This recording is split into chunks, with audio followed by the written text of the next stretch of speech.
Bonjour les amis, bienvenue à notre émission La Bible pratico-pratique. Comme je dis habituellement, cette émission est passée sur la chaîne YouTube aux deux mardis à partir de midi. Donc le but de cette émission, c'est de rendre concret la parole de Dieu dans ta vie de tous les jours.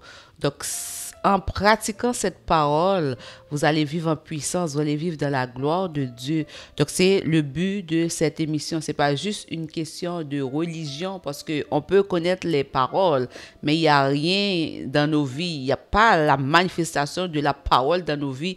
Donc, à ce moment, ça ne sert à rien. C'est quand on laisse cette parole nous transformer et par la suite, on devient une nouvelle personne. La parole de Dieu dit, si vous êtes en Christ, vous êtes une nouvelle créature. Les choses anciennes sont passées et voici, toutes choses sont devenues nouvelles. Donc, mon ami, toi qui écoutes cette émission régulièrement ou ça peut être ta première fois, je t'invite vraiment à t'abonner à cette chaîne de YouTube de la Bible pratico-pratique, comme je dis, qui est passée aux deux mardis à partir de midi. Donc, c'est juste pour dire que peut-être que ta vie, c'est une vie de débauche, une vie de tragédie, une vie de drame. Mais je veux te dire encore aujourd'hui, il y a de l'espoir pour toi, mon ami, qui écoute cette vidéo, que si tu reçois Jésus, il peut te transformer. Il peut transformer ta vie. Tu peux avoir un passé, un présent et un futur.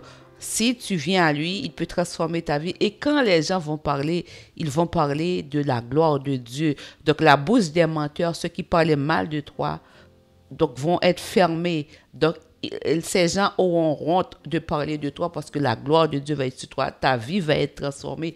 Tu vas devenir une nouvelle personne. Donc, aujourd'hui, le sujet qu'on va aborder, c'est un sujet très simple. Et je pense que c'est un sujet qui doit intéresser tout le monde. Tout le monde qui est actif. Tout le monde qui travaille, qui un jour pense à prendre sa retraite.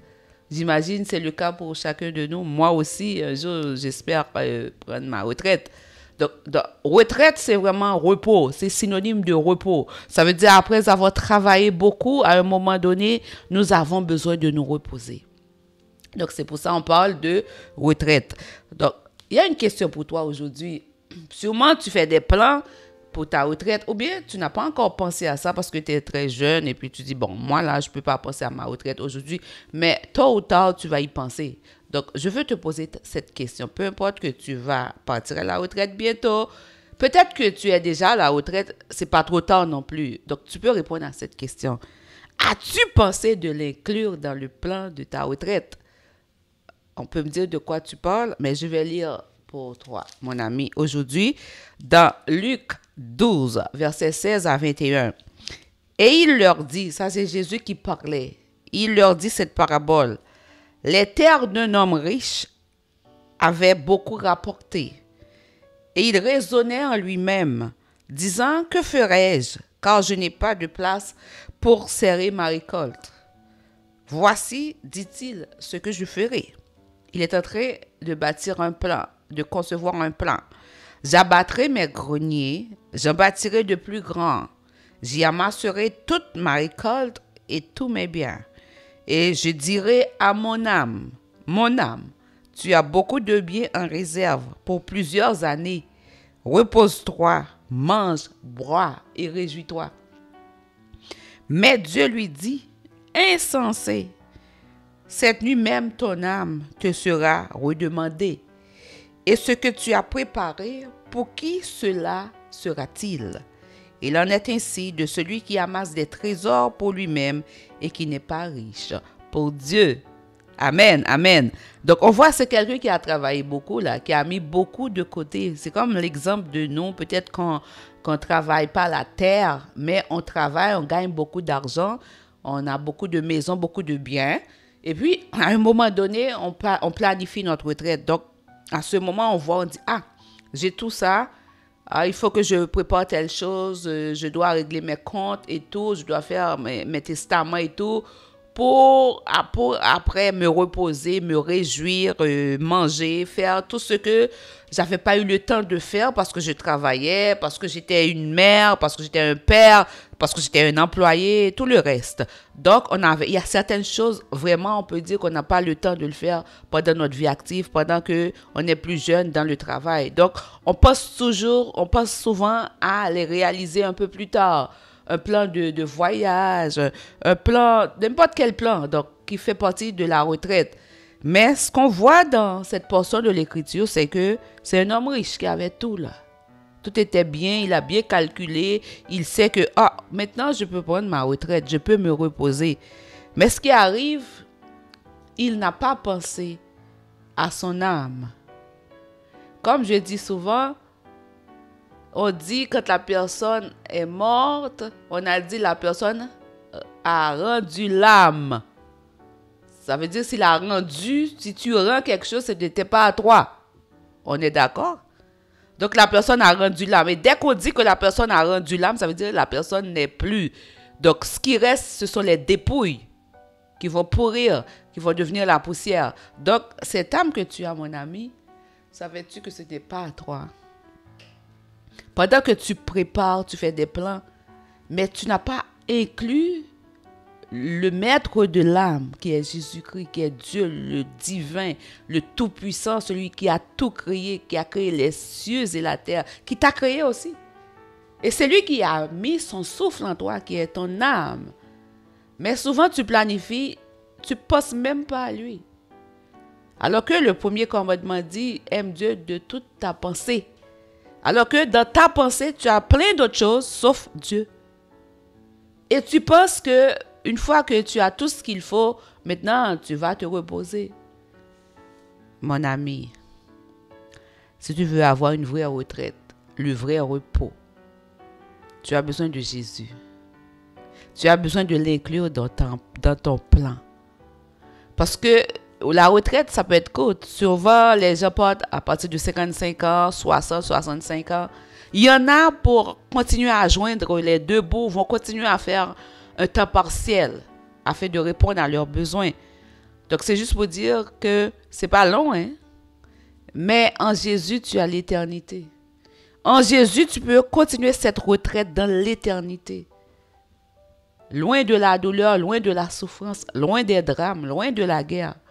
Loin de la pollution, sur une nouvelle terre. Mais qu'est-ce que tu as fait? Tu planifies tout, tu n'as pas Dieu dans ta pensée. Tu planifies tout, mais tu oublies que l'âme que tu as maintenant, qui fait que tu peux vivre, un jour tu vas la rendre à son maître. Mais tu planifies tout, mon ami. Veux-tu vraiment un vrai repos? Veux-tu vraiment planifier une vraie retraite, mon ami? Aujourd'hui, c'est pour toi. Si tu veux vraiment une vraie retraite et une longue retraite, vraiment dans le repos, dans la paix et dans la tranquillité, tu as besoin de Jésus. Tu as besoin de le mettre dans ton plan. Tu as besoin de vivre dans cette intimité avec lui. Il doit occuper ta pensée.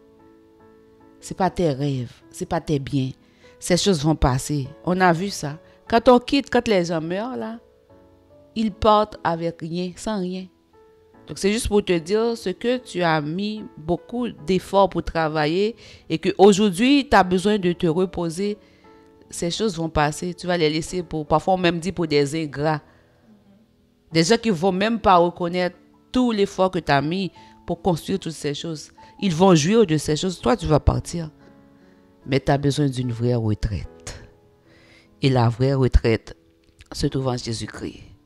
Parce que c'est lui le repos dont ton âme a besoin. Quand ce corps va partir de la poussière, ton âme a besoin de ce repos. Et que pour ton âme puisse se reposer dans la paix et dans la tranquillité, tu as vraiment besoin de Jésus. Mon ami, aujourd'hui, est-ce que tu vas y penser? Comme j'avais dit au début, c'est pas trop tard. Même quand tu es déjà à la retraite, tu peux modifier le plan. Tu peux l'ajuster. Hein? Tu peux te réajuster là. Tu peux l'inclure. Il n'est jamais trop tard. Avec Jésus, tant aussi longtemps que tu as le souffle de vie, tu peux toujours faire un pas vers lui. Mais n'attends pas que l'âme soit rendue à son maître pour penser à l'inclure dans ton plan. C'est le moment même qu'il faut agir. Donc j'espère que cette émission vous a édifié et que Dieu vous bénisse. Je vous aime, je le dis toujours. Si je peux m'exposer, je pourrais le dire, à faire cette vidéo, à faire cette émission, à ne pas avoir peur. C'est parce que je t'aime, mon ami. Toi qui écoutes, que peut-être tu me connais ou tu ne me connais pas, c'est parce que je t'aime. C'est parce que l'amour de Jésus me remplit tellement que je veux aimer les autres.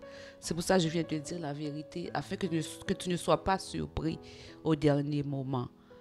Veux-tu l'inclure dans ton plan de retraite, dans ton plan de vie? Tu as besoin de Jésus si tu veux le vrai repos, si tu veux la vraie retraite. Que Dieu te bénisse. À la prochaine. Dans le prochain épisode de la Bible pratico-pratique. C'est parce que je marche dans la repentance. C'est parce que je reconnais que Jésus est l'agneau immolé qui était venu. Et par son sang, il peut me laver. Et à travers son sang, Jésus peut me voir pur. Tu as besoin de Jésus. Tu as besoin de son sang pour te laver. N'attends pas, ok? N'attends pas, s'il te plaît. Sois intelligent. N'attends pas.